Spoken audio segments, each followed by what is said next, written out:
Let's talk about something you're not supposed to see, the B-2 Spirit bomber. This aircraft is so secretive, so advanced, that even its shadow seems to slip away before you can catch a glimpse. It's a plane designed to be invisible, to operate where no one expects, and to strike before anyone even knows it's there. This giant black boomerang-shaped jet is the gold standard of stealth, a true ghost in the sky. Its unique shape isn't just for looks, it's a masterpiece of engineering, designed to scatter radar waves and disappear from enemy screens. The B-2's surface is coated with special materials that absorb radar, making it nearly impossible to track. It can fly halfway around the world, drop its payload, and vanish without a trace. With aerial refueling, the B-2 can reach any target on the planet, deliver both conventional and nuclear weapons, and return home, all without ever being detected. It's a flying fortress that relies on invisibility, not brute force. The B-2 is a symbol of American air power, unmatched by any other nation. It represents decades of research, billions of dollars, and a relentless pursuit of technological superiority. For the US, it's not just a weapon, it's a statement. But here's the question. Why doesn't Russia, with its long history of powerful aircraft, have a B-2 equivalent? The Soviet Union built some of the world's fastest and most heavily armed bombers, so why not a stealth bomber like the B-2? It's not for lack of skill. Russia builds world-class planes. Their engineers are legendary, and their aircraft have set records for speed, altitude, and endurance. Russian jets are respected and feared around the globe. The answer is a mix of technology, money, and priorities. Developing a stealth bomber isn't just about having smart people. It's about having the resources to push the boundaries of science and engineering, and the political will to spend decades perfecting a single project. Building a stealth bomber is one of the toughest jobs in aerospace, demanding rare materials, radical designs, and a massive industrial base. The B-2's skin alone is a marvel, made from composites and secret coatings that are expensive and difficult to produce. Every bolt, every panel, every wire is designed for stealth. It's about choices, where to invest time, resources, and talent. The US chose to prioritize stealth and global reach, while Russia focused on speed, payload, and missile technology. Each country's strategy reflects its unique geography, threats, and military philosophy. We'll dig into what makes the B-2 special, why it's so hard to copy, and how Russia's own bombers fit a different strategy. The Russian Tu-160, for example, is the world's fastest bomber, but it's built for a different kind of war, one where speed and firepower matter more than invisibility. We'll explore the technical, economic, and political hurdles that have shaped Russia's air force. From the collapse of the Soviet Union to shifting military doctrines, Russia's path has been shaped by history as much as by technology. By the end, you'll see why the B-2 Spirit still flies alone, and whether it might one day get company from the other side of the world. The race for stealth is far from over. Let's dive in. What truly sets the B-2 Spirit apart from every other aircraft in the world? Above all, its stealth, an almost mythical ability to disappear from enemy eyes. Its iconic flying wing shape isn't just for looks. This design scatters radar waves, making a massive 172-foot-wide bomber nearly invisible to even the most advanced detection systems. On enemy radar screens, the B-2 can appear as a tiny bird, or sometimes it doesn't show up at all. This near invisibility allows it to slip through heavily defended airspace undetected. But stealth is just the beginning of the B-2's story. Its capabilities go far beyond simply avoiding detection. The B-2 is a true intercontinental bomber, able to launch from its home base in Missouri and reach any target on the planet, then return home without ever needing to refuel in the air. Unlike other bombers that rely on forward bases or a fleet of support aircraft, the B-2 needs only a secure runway at home. This independence gives the US unmatched flexibility and rapid response capability. Its combination of global range and stealth means the B-2 can project power anywhere, anytime, crossing oceans, continents, and hostile territory with ease, even under the cover of darkness. The B-2's bomb bay can carry up to 40,000 pounds of precision-guided munitions, from conventional bombs to nuclear warheads. Each payload can be delivered with pinpoint accuracy, striking targets with devastating effect. This versatility allows the B-2 to handle a wide range of missions, from limited surgical strikes to full-scale strategic warfare, making it one of the most adaptable aircraft ever built. Its ability to slip past the world's most sophisticated air defenses and deliver a crippling blow fundamentally changes the strategic balance. forcing adversaries to rethink their own security. The B-2 isn't just a bomber. It's a symbol of American technological dominance and a strategic asset that gives the U.S. options no other nation possesses. Creating such an aircraft required decades of research, billions in investment, and the combined efforts of thousands of engineers, scientists, and technicians, pushing the boundaries of what's possible in aviation. Very few nations even have the resources or expertise to attempt building something like the B-2. It's a technological mountain that only a handful can even dream of climbing. That's the summit any would-be B-2 competitor must reach, a peak that, for now, remains uniquely American. Russia's skies are far from empty, even without a B-2. The Russian Air Force maintains a powerful and diverse fleet of bombers and fighters, each designed with a specific role in mind. While they may not have a direct equivalent to America's flying wing stealth bombers, their arsenal is still highly formidable and tailored to their own military doctrine. Their star bomber is the Tupolev Tu-160 Blackjack, the world's largest, fastest supersonic bomber.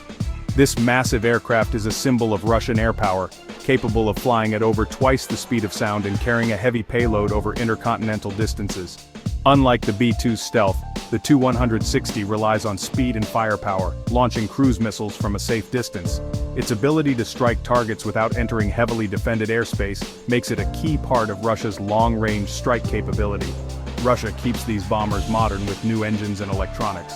Continuous upgrades ensure the Tu-160 remains a cutting-edge platform, with advanced avionics and improved survivability for modern warfare. Alongside it is the Tu-95 Bear, a rugged turboprop bomber that's been flying since the 1950s. Despite its age, the Bear is still a vital part of Russia's strategic bomber force, known for its distinctive sound and impressive range. The Bear is a missile truck, reliable, long-ranged, and constantly updated. It can carry a wide variety of cruise missiles, making it a flexible tool for both deterrence and power projection. Russia's philosophy is clear: take proven designs and keep them relevant. By modernizing older airframes and integrating new technology, they extend the life and effectiveness of their bomber fleet. For stealth, Russia's focus is on fighters like the Su-57 Felon. This fifth-generation jet is designed to compete with the best in the world, featuring stealth shaping, advanced sensors, and super maneuverability. The Su-57 uses stealth features and advanced maneuverability, but it's a fighter, not a strategic bomber. Its primary mission is air superiority and tactical strike, not long-range nuclear delivery. Russia's bombers are built for standoff missile strikes, not deep penetration stealth. Their strategy emphasizes launching powerful weapons from afar, reducing the risk to their aircraft and crews. It's a different approach, one that fits their strategy and resources. Rather than copying Western designs, Russia adapts its own strengths and traditions to meet modern challenges. No flying wing bomber, but plenty of formidable aircraft. Russia's Air Force remains a force to be reckoned with, blending old and new to maintain a credible threat in the skies. Russia hasn't given up on stealth bombers. Enter the PAK-DA program, their bid for a next-gen, stealthy flying wing bomber. The PAK-DA aims to replace aging Tu-95S and supplement Tu-160S, shifting from speed to stealth. It's designed to absorb radar, fly quietly, and carry advanced cruise missiles, bombs, and maybe hypersonic weapons. The goal: penetrate modern air defenses and strike high-value targets. But the PAK-DA has faced delays, secrecy, and shifting timelines. Building a stealth bomber is a monumental challenge, technically and financially. The program tests the limits of Russia's aerospace industry. The world is watching to see if this dream ever takes flight. For now, it remains just that, a dream. Why is building a stealth bomber so hard? First, the materials: radar-absorbent composites are complex, expensive, and must survive high-speed flight. Then the shape: a flying wing is great for stealth but inherently unstable. Only advanced fly-by-wire computers keep it in the air. Engines are another challenge. Jet exhaust is hot and visible to sensors, so it must be cooled and hidden. Every detail matters: gold-coated cockpit windows, perfectly flush seams, and hidden screws. Electronics are a puzzle too. The bomber needs advanced sensors and radar that don't give away its position. Low probability of intercept radar is a must. All these systems must work together seamlessly. The level of precision and integration is staggering. That's why only a handful of nations can even attempt it. For Russia, it's a technical Everest, and the climb is far from over. Building a stealth bomber costs a fortune. The B-2 program cost over $45 billion for just 21 planes, more than $2 billion each. Maintenance is expensive too, special hangars, constant upkeep. For Russia, post-Soviet economic hardship meant slashed military budgets and canceled projects. Even today, Russia's economy is much smaller than America's. Every ruble spent on a stealth bomber is one not spent elsewhere. Russia's strategy: modernize existing bombers and invest in cheaper, asymmetric weapons like cruise and hypersonic missiles. It's about getting the most deterrence for the money. Why build a handful of ultra-expensive planes when you can upgrade hundreds for less? It's a different strategy shaped by economic reality. Russia's military thinking is shaped by geography and history. The US needs global reach. Russia focuses on defending its vast borders and near abroad. Their doctrine emphasizes powerful ground forces, dense air defenses, and tactical aircraft.